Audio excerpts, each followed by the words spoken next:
प्रशांत जी, आप कुछ बोलना चाह रहे, बहुत देर से मैं आऊंगा आपके पास, लेकिन आप बहस को हम आगे बढ़ा रहे हैं और इसके बाद प्रशांत जी आपके पास।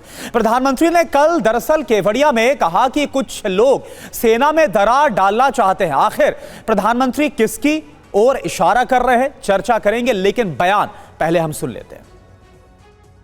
आज देश में एक ऐसी सरकार है जो देश की सीमा के 1 इंच से भी समझौता नहीं कर सकती। एक समय था जब डिप्लोमेसी के नाम पर सरक्रीक को छल से हड़पने की पॉलिसी पर काम हो रहा था। मैंने तब गुजरात के मुख्यमंत्री के रूप में भी देश की आवाज को बुलंद किया था। भारत के भीतर और भारत के बाहर भी ऐसे लोग भारत में अस्थिरता, भारत में अराजकता फैलाने की कोशिश कर रहे हैं। वो भारत के आर्थिक हितों को चोट पहुंचाने में जुटी हैं। वो ताकतें चाहती कि दुनिया भर के निवेशकों में गलत संदेश जाए, भारत की नेगेटिव छवि उभरे। ये लोग भारत की सेनाओं तक को टारगेट करने में लगे हैं। मिस इन्फॉर्मेशन कैंपेन चलाए जा रहे हैं। सेनाओं में अलगाव पैदा करना चाहते हैं। ये लोग भारत में जात पात के नाम पर विभाजन करने में जुटे हैं। तो प्रशांत जी देखिए, कास्ट सेंसस की अगर बात करें तो लगातार विपक्ष का हमने देखा कि एक जो बड़ा मुद्दा है वो लोकसभा चुनाव के दौरान भी देखने को मिला और इसका असर हमने रिजल्ट में भी देखा। और उसके बाद अब ये जो बीजेपी की तरफ से एक एक करके बयान सामने आ रहे, कई गंभीर सवाल विपक्ष को लेकर उठा दिए गए हैं। जवाब आपसे संक्षेप में प्रशांत जी। जी एकदम संक्षेप में, थोड़ा समय दीजिएगा क्योंकि काफी सारे पॉइंट उठे हैं जी। 80-20 का फॉर्मूला किसने दिया? प्रधानमंत्री जी ने एक समुदाय को कपड़ों से पहचानने की बात कब की? आगे चलते हैं। एक पूर्व चीफ मिनिस्टर थे त्रिपुरा के, वो महाभारत काल में इंटरनेट होने की बात कर रहे थे। आज के प्रधानमंत्री, आज के बिहार के मुख्यमंत्री के डीएनए को पहचानने की बात कर रहे थे, जो आज उनकी सरकार में सहयोगी हैं और उनके नेता कृषि मंत्री हैं। तत्पश्चात आगे आते हैं, राकेश भैया ने उदाहरण दिए कई सारे सामाजिक विघटनों के। तो 2002 का सबसे बड़ा नरसंहार कहाँ हुआ, किसके मुख्यमंत्री काल में हुआ?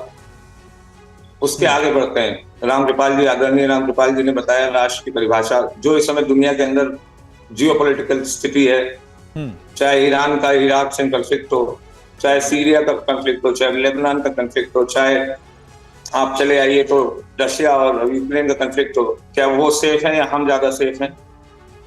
फिर आगे आ जाते हैं बयानों की श्रृंखला में। आप हरियाणा चुनाव की बार बार बात कर रहे हैं। हरियाणा चुनाव के ऊपर सुप्रीम कोर्ट, माननीय उच्चतम न्यायालय में एक याचिका लगी हुई है कि वोटों, जो वोट पड़े थे और जो वोट गिने गए उनके बीच में डिफरेंस है। वो मैंने नहीं लगाई, वो एक पीआईएल है। भारत आपने कई एग्जांपल दिए प्रशांत जी, आपने कई एग्जांपल दिए। इस पे रिस्पॉन्ड लेते हैं राकेश त्रिपाठी का। राकेश त्रिपाठी देखिए, उन्होंने कहा कि भाई आपके भी कई नेताओं ने समय समय पर, समय कम है, समय हमारे पास कमी है, तो एक एक आपके प्रश्न का रिस्पांस हम ले लेते हैं, समय की कमी है। मुझे लगता है प्रशांत जी को शायद 80-20 के अर्थ को समझने में शायद कहीं चूक हुई है। 80-20 के अर्थ को समझे। मेधावी विद्यार्थी हमेशा डिफरेंशियल मार्क्स की अपेक्षा करता है। उत्तर प्रदेश के मुख्यमंत्री योगी आदित्यनाथ जी ने जब 80-20 की बात कही थी। ठीक है प्रशांत जी, देखिए आपने अपनी बात को कह दिया, बात समझ में नहीं आएगी, एक बार सुन लेते, वक्त बहुत कम है। जी राकेश जी, जल्दी से आप अपनी बात। मैं इतनी बात कहूंगा। राजू और तलवार, वो नारे को 4 बार समर्थन देके मुख्यमंत्री किसने बनवाया? ठीक है, अब आपके समर्थन की नारा था या नहीं था? अरे भाई ठीक है, सुन लेते हैं। बहुत सारे आपने बातें कही हैं, बहुत एग्जाम्पल आपने दिए, सुन लेते हैं। राकेश त्रिपाठी जल्दी से पूरा करिए, समय कम है। देखिए, मैं केवल इतनी बात कहूंगा कि किसी बात के अर्थ को आप कैसे समझ रहे हैं, ये इस पर निर्भर करता है। प्रशांत जी, 80-20 के मामले को हमने स्पष्ट तौर पर तब भी कहा था और फिर स्पष्ट कर रहे हैं कि हर मेधावी विद्यार्थी चाहता है कि परीक्षा में 80% से ज्यादा, 90% से ज्यादा उसको मार्क्स मिल लेकर के आए। हमने 80% वोट परसेंटेज पाने की बात की थी, क्योंकि 50% वोट उत्तर प्रदेश में भारतीय जनता पार्टी पहले ही पा चुकी थी। इसलिए मुख्यमंत्री योगी आदित्यनाथ जी ने अपने कार्यकर्ताओं के लिए एक नया टारगेट सेट किया था। लेकिन अब आपको समझने में समस्या होती है, आप उसको मजहब के आधार पर देखते हैं, जिसका चश्मा जैसे होता है। आपने ये भी समझाया 80-20 वाला जो फर्क है वो भी आपने बताया।